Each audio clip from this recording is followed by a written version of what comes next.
welcome to another podcast. My name is Ben Lister.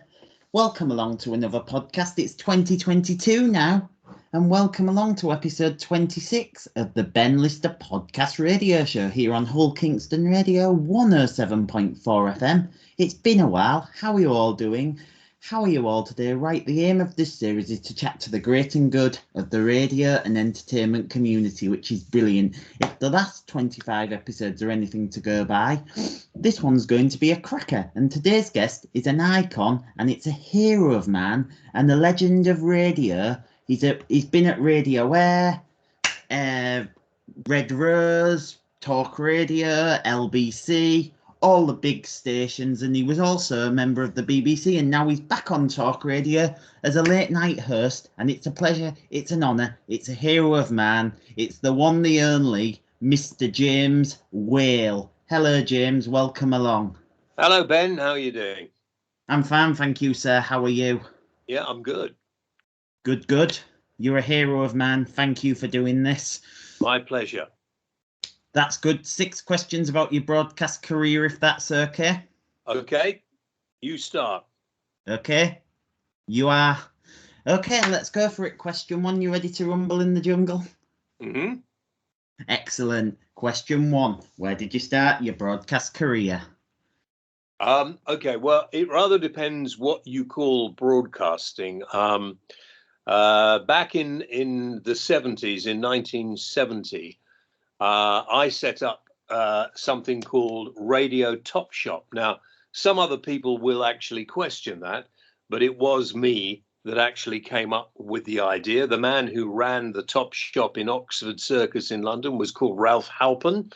In his day, he was quite famous for things I won't tell you about. And I was in the shop one day and I thought, well, it's like a disco. They need a DJ. And I was a DJ in nightclubs at the time, and I found the manager, and I suggested we have a DJ in there. And then I was there for a few years, and eventually we had our own little radio studio built. So as it was only just round the corner from Radio 1, I thought I'd be discovered and I'd be on Radio 1 before I knew where I was. But that didn't happen. But I did get into the first lot of commercial radio stations. In 1974, I got a job on Metro Radio, which was the commercial station in Newcastle upon Tyne, bearing in mind I'd never been further north than Watford. So that was quite interesting. And I went up there for 3 months and I stayed for nearly 10 years. Wow, what a way to start your career, your brilliantly glittering career.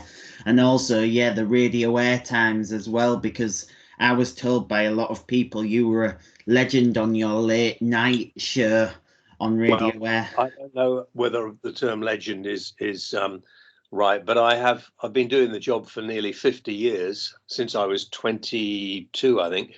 But I did Metro Radio, and I became quite well known. And by the age of 28 or 29, I think, I thought I should do something more serious, which was a stupid mistake. But anyway, I decided I would leave Metro after having turned the late night show, which I've always done primarily, into a bit of a cult thing. I'm being voted the rudest man on radio in the country in 1976, I think. Then I decided to change completely, got a job with BBC Radio Derby, went there and absolutely hated it. It was the worst experience of my broadcasting life. So I used to leave there. I did the mid-morning show, dull, gosh, so dull. And then I went off and did voiceovers on commercials for commercial radio stations. And I was doing some commercials in Leeds in a news station called Radio Air. And I've been doing these commercials, and the boss popped in and said, how do you fancy coming back to commercial radio and doing your late night show again? And that's how I got back into it. Wow, what a career. And yeah, wow. Yeah, I've been following you for quite a while because I started listening to Talk Radio and I became a fan of you, and then I did a bit of research about you, and you know, and that's how I learned about you, because loads of different guests of mine have told loads of good stories about you back in the day, about the more. Yeah. And you were also on talk radio as well, the original talk radio. Yeah, well, in the 90s, I left radio and went into TV. And I had a TV show. I think you're too young to remember, but I had a late night TV show where I was well known for being rude to people. I find that difficult to believe, but and also for having very sexy women on it. And I did that for, I suppose, nearly 10 years. ITV, 1 o'clock in the morning on a Friday, had huge audience. Today, because there's so many other TV stations, you don't get that sort of audience. We had 3 or 4 million people watching us at 1 o'clock in the morning.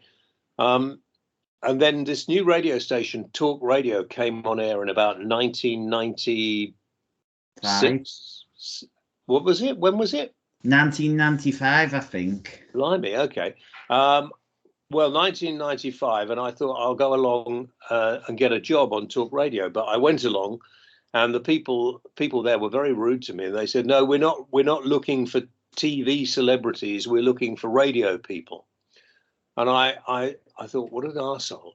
So I said to the bloke, "Okay, well, I have been on radio for 15 or 16 years by then."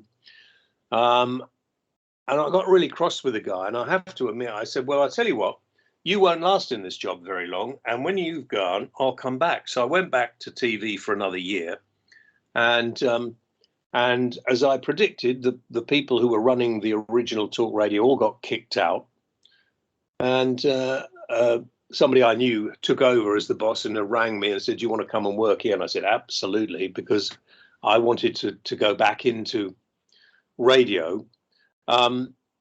Funny enough, I've always enjoyed doing both, but now I've ended up doing radio and TV together again, because in the late 1980s, my radio show became the TV show, if you see what I mean. In fact, the first series was called the James Whale Radio Show, but it was on TV. So that's how we got there. I'm not really sure where we are now. And then I got back to radio, Talk Radio. And I think I didn't join it till 1996. All right, girls. Thank you. I'm here. Anyway, I'm just prattling on. You carry on. Yeah, and it's an honour. Wow. Yeah. And also. No more wows, Brian, please. Ben, beg your pardon. I'm dyslexic, by the way. And I get names confused. My heart rate's very high because I've done my research, and you're quite a legend in these parts of Yorkshire. Where are you? Hull. Oh, Hull, yeah. I did a programme in Hull on prostitution. Very entertaining. Yeah, and that's how I know Carl Kingston. You see, our mutual friend, Mr. Carl Kingston, because he did a bit of radio work around here, and he's from Hull as well. Yep, you're right. He is. I haven't seen him for years. Hope he's okay. Yeah. I was joking with him that he should get you a guest on his show sometime. I don't think he can afford me, Ben.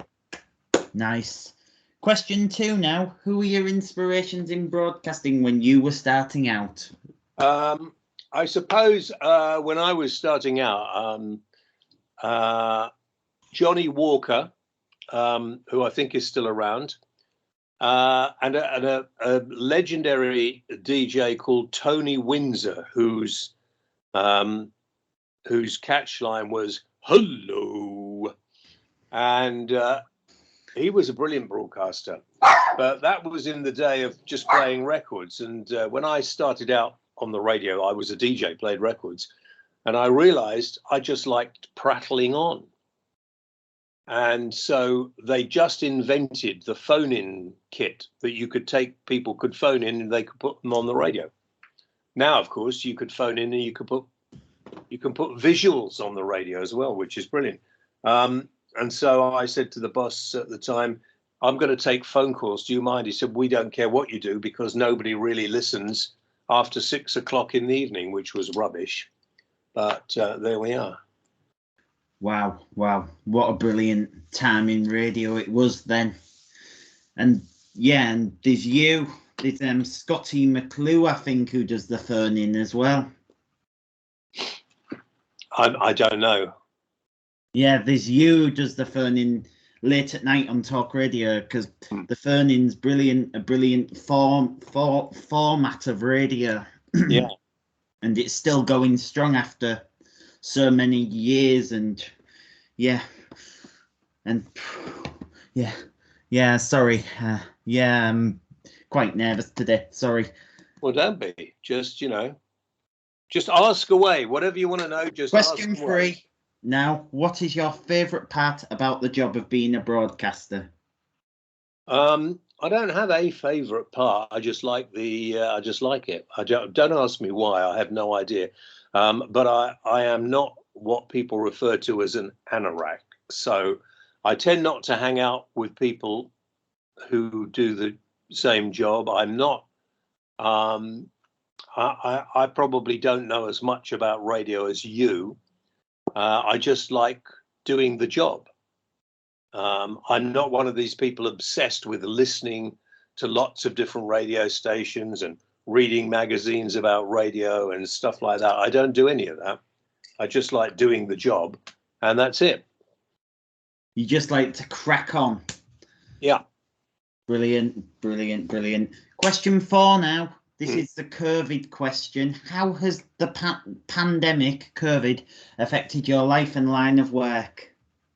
Well, it hasn't really. I do my show mostly from home because it's easier, and because I have cancer. They've been very good to me, the owners of Talk Radio. They've been remarkable, in fact. And so they said, you do the program from home, so you don't have to come in contact with anybody. But I do go in from time to time. I go into London at least once or twice a month. Brilliant, brilliant. Wow. And question 5 now. What is your greatest achievement in your career? Oh gosh, I don't even look upon it as a career. People talk about careers. I've never had a career. Nothing. All right, Daisy. Thank you, Daisy. Thank you. Daisy. I have. Excuse me, Daisy. Come here. She doesn't like me talking about myself. I've forgotten the question now. What was the question? Your greatest achievement. Oh, right, yeah. I don't know. I mean, I'll tell you what my greatest achievement is. Having been employed in a job where a lot of people come and go very quickly for 50 years. Yeah. And my ambition, I'll tell you what my ambition is, whether I achieve it or not, I don't know, is I'm terminally ill. I look okay, feel okay at the moment. But I would like to be able to do, Daisy, I'd like to be able to do another 2 years and reach 50 years, because I think I'm at 48 years on the air. Well done, sir. So I'd like to reach 50. I think that would be good. Well, but it's people take this sort of job far too seriously. They're so far up themselves, if you'll excuse the expression, that it annoys me intensely. Yeah. Last question on my list is, we'll do a picture afterwards, if that's all right, a quick picture for the social media. What advice would you give to young aspiring broadcasters who are starting out? Don't go to university and do a media course. Brilliant. That's it for today. Go to a radio station and find out who the boss is and ask if you can go and hang out and watch. And also there are lots of people on radio stations who've built themselves little empires and really don't know what they're doing. Yeah. That's it for today. And now you can start your own radio station anywhere you like, as you have. I do my own podcast. Do a podcast, get it on Spotify, get loads of followers and make a fortune. Brilliant. That's it for today. Thank you for joining us here on Hull Kingston Radio 107.4 FM. Do join me again soon. Thank you to my guest, Mr. James Whale. Thank you for joining me today. Thanks you guys for joining me today. Right, that's it. Please give it up one more time for the iconic and cult figure we know as that Mr. Late Night, Mr. James Whale. Thank you very much for watching. This will be available on my YouTube channel and it will go out on Hull Kingston Radio. But for the something 100 and somethings time this year, that's a